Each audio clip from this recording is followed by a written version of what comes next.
Viele von euch haben es vielleicht schon mitbekommen, ich habe Neo 2, meinen BMW C400 GT verkauft und mir einen neuen Scooter für meine Touren dieses Jahr gekauft. Da hinten steht er schon. Und welchen Scooter ich mir geholt habe und vor allem warum, das erfahrt ihr heute in diesem Video.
So, das war noch mal ein kleiner Rückblick auf meine Zeit mit Neo, meinem BMW C400 GT. Ein wirklich toller Scooter. Ihr werdet bestimmt fragen, ja, warum hast du ihn verkauft? War doch ein tolles Fahrzeug. Stimmt, ich habe an sich am BMW auch wirklich nichts auszusetzen gehabt. Also es ist jetzt nicht, dass ich mir was Neues kaufe, weil irgendwas am BMW nicht in Ordnung war, sondern ich wollte halt einfach mal ein neues Fahrzeug haben, was vielleicht ein bisschen anderen Schwerpunkt hat. Der BMW war wirklich top. Also wer mich fragen würde, ich würde ihm jeden empfehlen und das ist nicht gesponsert. Ich habe alles selber bezahlt. Der BMW hat mir extrem Spaß gemacht, super bequem, zum Touren fantastisch, tolle Straßenlage, Motorleistung ausreichend, für einen Soziusbetrieb klasse, also Ausstattung extrem gut, ne? Also mit Sitzheizung, Griffheizung, das Digitaldisplay fantastisch, Handling super. Ja, war wirklich natürlich auch nicht leicht, mich von Neo zu trennen. Mit dem habe ich ja auch ein bisschen was mitgemacht, auch im letzten Jahr den Unfall. Dann habe ich mir wieder einen neuen BMW geholt, nachdem die Versicherung gezahlt hatte. Ja, also Neo ist jetzt mit einem leicht feuchten Auge nun leider doch weg. Aber er ist an einen guten Besitzer gegangen, da freue ich mich sehr. Und ja, da hinten steht jetzt der neue Scooter. Manche ahnen vielleicht schon, was es ist. Manche sind vielleicht überrascht, dass es ganz was anderes geworden ist. Aber ich glaube, damit werde ich auch viel Spaß haben, gerade auf den Touren, die ich jetzt plane. Er hat ein paar Vorteile, die ich nachher noch mal euch erzählen werde, die er für mich hat. Eine ganz witzige Geschichte ist, ich habe den gekauft, ohne den Probe zu fahren. Das ist also tatsächlich ein Fahrzeug, was ich vorher noch nie gefahren bin. Das war sehr spannend, denn ihr könnt euch vorstellen, ich habe zwar drauf gesessen mal, ja, also ich wusste, wie die Sitzposition ist, bin ihn aber nie gefahren. Also es war ein bisschen Risiko, aber ich dachte mir, naja, no risk, no fun. Bin begeistert. Also ich zeige euch jetzt gleich mal und werde ein bisschen was dazu erzählen. Es kommen natürlich zu dem Fahrzeug jetzt auch demnächst einige Videos und einige Tests. Auch mit der Vespa, mit Ace sind noch ein paar Sachen geplant. Vielleicht auch noch ein kleiner Umbau. Dann will ich euch jetzt mal nicht länger auf die Folter spannen und meinen neuen Scooter enthüllen. Sonst fliegt mir gleich die Hülle noch weg. Ist ein bisschen windig heute. Es ist auch noch ein bisschen frisch. Ihr seht, der Himmel, heute soll es noch regnen. Von daher beeile ich mich ein bisschen. Trommelwirbel und jetzt kommt die Enthüllung.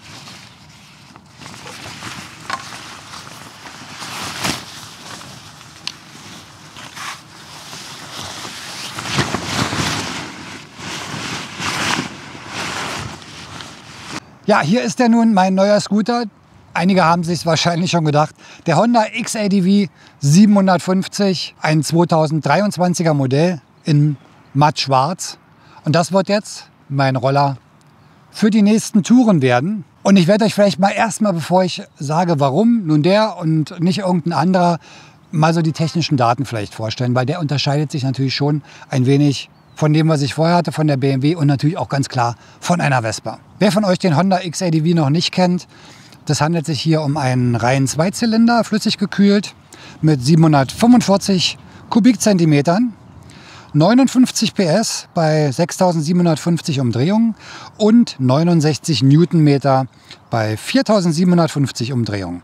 Also ist schon jetzt im Vergleich zum BMW und natürlich auch zur Vespa ein bisschen mehr Leistung da. Also im Vergleich zur BMW fast das Doppelte. Dann haben wir Bremsen vorne, eine Doppelscheibenbremse mit 296 mm, eine 4-Kolbenbremszange. Bremse hinten ist eine 240 mm Einscheibenbremse, eine Einkolbenbremszange. Bezüglich der Bereifung, vorne haben wir ein 120/70/17, also eine 17er Felge. Hinten 160/60/15, also schon größere Räder wieder als bei der BMW sogar. Dann haben wir einen 13,2 Liter Tank, also auch da passt ein bisschen was rein. Besonderheit vorne eine Upside-Down-Gabel mit einem Durchmesser von 41 mm. Was auch noch sehr wichtig für mich war, ist der Federweg. Wir haben nämlich vorne 153,5 mm Federweg und hinten eine ProLink-Hebelumlenkung mit 150 mm Federweg. Also das ist schon eine Menge. Ist natürlich jetzt auch so ein bisschen Richtung Gelände ausgelegt, dass man mal einen Feldweg fahren kann. Aber hat wirklich einen tollen Fahrkomfort. Verbrauch ist angegeben mit 3,6 Litern, wird wahrscheinlich ein bisschen höher sein, wobei der BMW tatsächlich ja 3,6 gebraucht hat. Den habe ich wirklich da hingekriegt. Ich habe jetzt hier mal geguckt, ich liege jetzt ein bisschen drüber noch, bei 4, 4,5. Muss man jetzt mal sehen nach der ersten Inspektion, wie sich es dann einpendelt, aber wird wahrscheinlich ein bisschen drüber liegen. Und das Gewicht ist noch mal schwerer als der BMW. Klar, ist auch ein größerer Motor drin. Wir haben hier 236 Kilogramm vollgetankt, also nochmal 20 Kilo mehr als der BMW. Wir haben hier bei der Honda eine Sitzhöhe von 820 mm.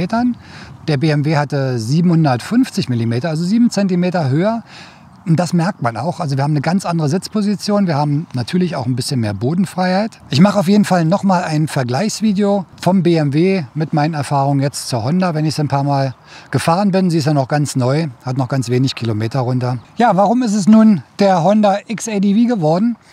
Punkt A, ich wollte einfach mal was anderes probieren. Und der Honda, der hat so ein bisschen Alleinstellungsmerkmal im Rollersegment, ist ein sogenannter Adventure-Scooter, wird bei Honda auch nicht unter Scootern geführt, sondern unter den Adventure-Bikes. Ist ein bisschen schwierig zu sagen. Ist es jetzt ein Motorrad, ist es ein Roller? Er hat ein bisschen was von beiden Welten. Also ich würde mal sagen, es ist wie so ein SUV.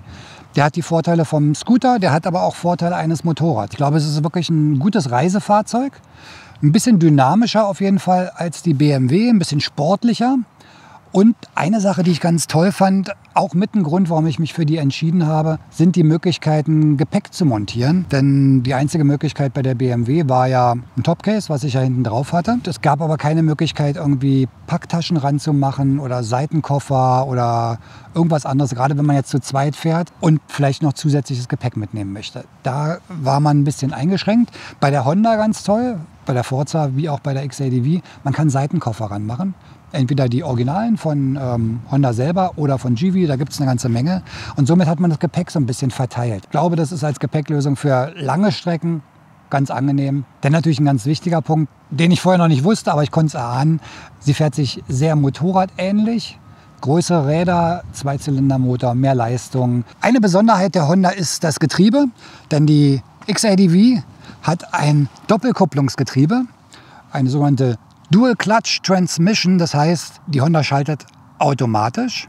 Man kann aber auch, wenn man möchte, über 2 Schalter hier oben am Lenker selber schalten. Dann hat man verschiedene Fahrmodi, Gravel, Rain, Standard, Sport. Finde ich super, fährt sich wieder ganz anders als ein Scooter, denn auch der ganze Antrieb hinten ist komplett anders, denn wir haben bei der Honda einen Kettenantrieb, ganz anders als beim BMW oder Vespa oder ähnlichen Rollern, die ja einen Riemenantrieb haben und wo ja der gesamte Antriebsstrang hinten, also der Riemen mit dem CVT-Getriebe und mit dem Motor, meistens ein ganzer Block ist, der dann auch immer mitschwingt, also eine gewisse Trägheit beim Fahrwerk natürlich bewirkt, weshalb diese Art von Rollern auch immer, sag ich mal, vom Fahrkomfort nicht perfekt sind. Hier haben wir wirklich ein Monofederbein hinten, das ist verstellbar, haben einen Kettenantrieb, der natürlich, das ist jetzt auch wieder ein bisschen der Nachteil, ein bisschen pflegeintensiver ist. Also Kette muss gereinigt und geschmiert werden regelmäßig. Es wird natürlich an der Honda noch einiges umgebaut für meine Touren. Kleinigkeiten habe ich jetzt schon gemacht, da muss ich aber noch testen. Ich habe hier schon so einen Windabweiser dran, weil ich ja relativ groß bin und immer Probleme habe mit Windgeräuschen am Helm. Denn beim Motovloggen soll es ja möglichst ruhig sein, sodass er mich gut versteht. Das ist aber noch nicht die ideale Lösung, da muss ich mal gucken. Ich habe natürlich auch schon einen Gepäckträger hinten dran mit meiner Adapterplatte für mein Givi Topcase. Das kommt mit Sicherheit wieder rauf. Aber sonst ist noch nicht viel passiert. Ich werde euch da aber auf jeden Fall auch immer auf dem Laufenden halten, wenn ein paar Anbauten stattfinden. Das Display zeige ich euch mal separat. Das ist ganz gut, wird gesteuert hier über diese Bedieneinheit. Funktioniert gut, wenn man sich daran gewöhnt hat. Aber da gehe ich auch noch mal beim Vergleich drauf ein mit der BMW. So, hier seht ihr auf der Seite den Auspuff. Den Sound zeige ich euch beim nächsten Mal, wenn ich dann meine ersten Fahrtests mache. Klingt kernig, also finde ich gut. Erste Fahreindrücke jetzt nach 2-3 Mal fahren sind super. Aber da, wie gesagt, folgen jetzt demnächst noch einige Testvideos. Und dann bin ich schon auf die ersten Reisen gespannt. So viel für heute mit der erstmal kurzen Vorstellung meines neuen Scooters für das Jahr 2023, den Honda XADV 750. Ich bin schon sehr gespannt, freue mich extrem auf die ersten Fahrten und werde euch natürlich in der nächsten Zeit noch ein paar Videos mit Tests und so weiter vorstellen. Wenn ihr Fragen habt oder Anregungen, was ihr gerne sehen wollt, schreibt es gerne unten in die Kommentare rein. Und wenn euch das Video heute gefallen hat, gerne einen Daumen nach oben, wenn nicht, dann halt nach unten. Und wir sehen uns wie immer beim nächsten Video. Macht's gut, bis dann. Ciao.